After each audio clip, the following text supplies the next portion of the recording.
How's everybody doing out there today? Welcome back. So, it's been a little while since I've actually done this.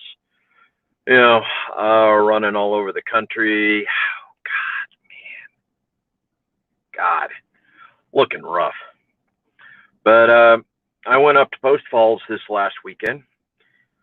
Partook in a libertarian convention, the Porcupine Convention up north. It was nice because it was actually a joint arrangement. We had Northern Idaho, we had Western Washington. We were all up there doing some great things. A special shout out to my friends Jennifer Luoma and Michael Pickens. They represented the separate sides of the border, which was awesome. Had my little speech. I'm currently waiting for my part in it to go viral. Not really, but it was actually recorded by both organizations.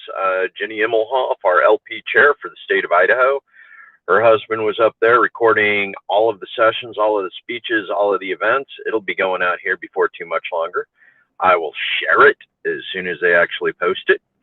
And Michael Pickens, who was running the Spokane side of things, was actually helping out quite a bit. And he had a cameraman up there doing all of his recording too. So, yay!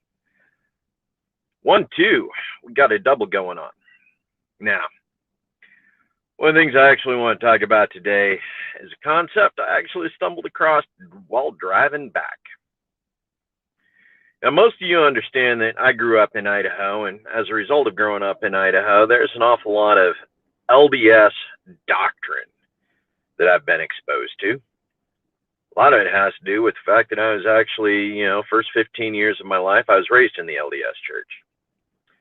Now, unlike most ex-LDS, I no longer harbor the extreme hatred that most former Mormons have towards the church.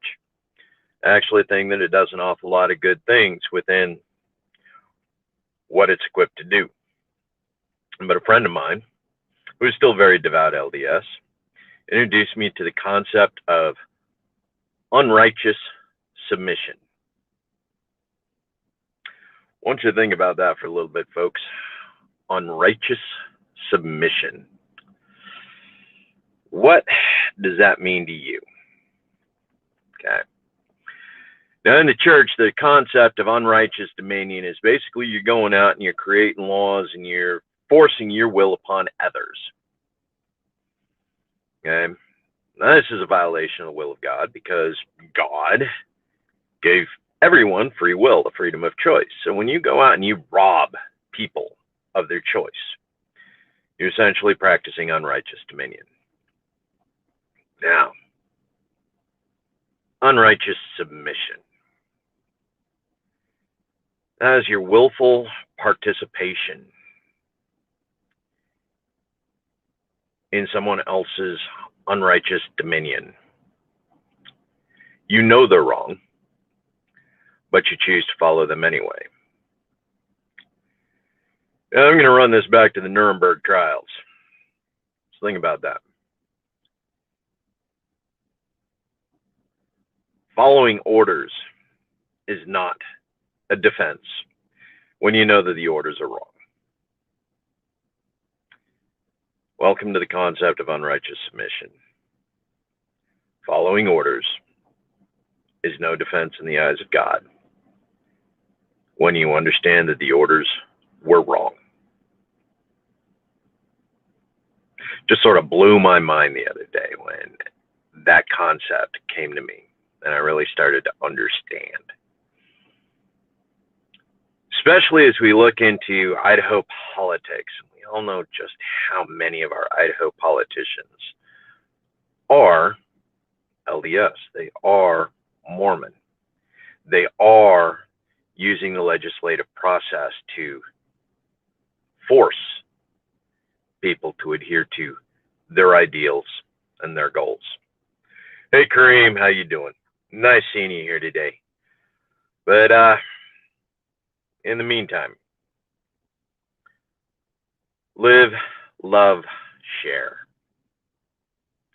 It's really what it's about when it comes to building community. Live, love, share. That means you are not practicing either unrighteous dominion or unrighteous submission. You live by the laws you come to understand, that you come to believe are being appropriate for you, your family, your community. Whether you believe in God or not, sort of besides the point. The concept still exists. Following orders is not an excuse. Do the right thing all the time for the right reasons. So that's going to cover it for me for today. I got to get back to earning some money.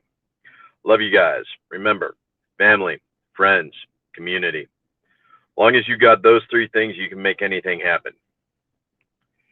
And Kareem, this question you got right here. What do I think of the Green Party and the Libertarian Party working together?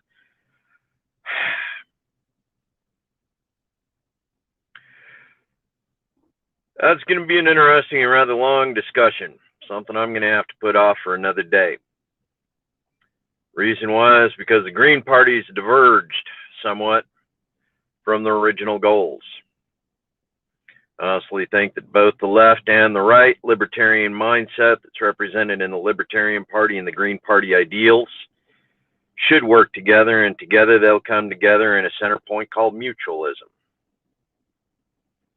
But we got people involved, and when there's people involved, things don't run smoothly. Okay. Peace. Love you guys. Take care of each other. Oh, and go to kindidaho.org. Let them know how things are going. Like the page. Visit their website. Love you guys.